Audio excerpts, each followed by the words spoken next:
பைந்தமிழ் தேர்ப்பாகன் அவன் ஒரு செந்தமிழ் தேனி. சிந்துக்கு தந்தை குவிக்கும் கவிதை குயில். இந்த நாட்டினை கவிழ்க்கும் பகையை கவிழ்க்கும் கவி முரசு. நீடுதுயில் நீக்கி பாடி வந்த நிலா. காடு கமழும் கற்பூர சொற்கோ என்று புரட்சி கவிஞர் பாரதிதாசனால் புகழப்பட்ட முண்டாசு கவிஞர் முறுக்கும் இசைக்காரர் மகாகவி பாரதியாரின் பிறந்த நாள் டிசம்பர் 11.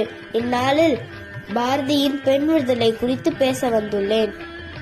பாரத நாடு பழம்பெரும் நாடு, பெண்மையை போற்றும் நாடு. அதனால் தான் நாட்டை தாய் நாடு என்கின்றோம், மொழியை தாய்மொழி என்கின்றோம், பூமியை பூமாதேவி என்கின்றோம்.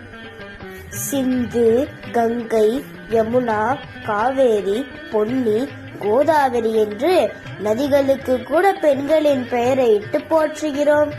கல்விக்கு கலைமகள், செல்வத்துக்கு அலைமகள், வீரத்திற்கு மலைமகள் என பெண்களின் பெயரை இட்டு வழிபடுகின்றோம். இப்படிப்பட்ட நாட்டில் காலப்போக்கில் பெண்களை அடிமைப்படுத்தக்கூடிய நிலை வந்துவிட்டதே என்று எண்ணி கொதிக்கின்றார். பாதகம் செய்பவரை கண்டால் நாம் பயம் கொள்ளலாகாது பாப்பா. மோதி மிதித்து விடு பாப்பா, அவர் முகத்தில் உமிழ்ந்து விடு பாப்பா. பாரதியின் முக்கியமான பாடல் வரிகள் இவை. ஒரு பெண் தற்காப்பு ஆயுதத்தை கையில் வைத்துக் கொள்வதற்கு இணையானவை. கடல் கக்கும் தன் பாடல் வரிகள் மூலம் பெண்களுக்கு உத்வேகம் அளித்தவன் பாரதி.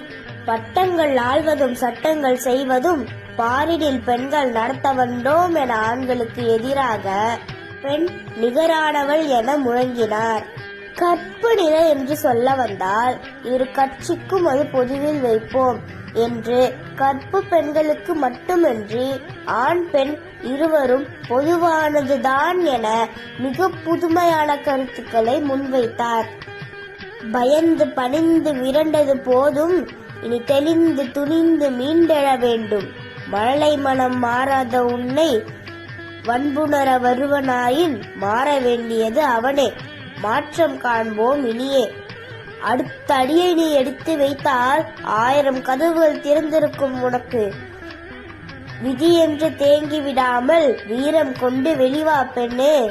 தான் வாழும் காலத்தை பாடுபவன் கவிஞன். காலத்துக்கு அப்பாலும் நிலைத்து நிற்கும் கருத்தை பாடுபவன் மகாகவி. பெண்களை அடிமைப்படுத்தக்கூடிய ஆண்களுக்கு எதிராக உரத்த குரல் கொடுத்த பாரதியை நினைவில் கொண்டு பெண்மை வாழ்கவென்று கூத்திடுவோமடா என கூறி ஒரு வாய்ப்புக்கு நன்றி கூறி விடைபெறுகின்றேன். நன்றி, வணக்கம்.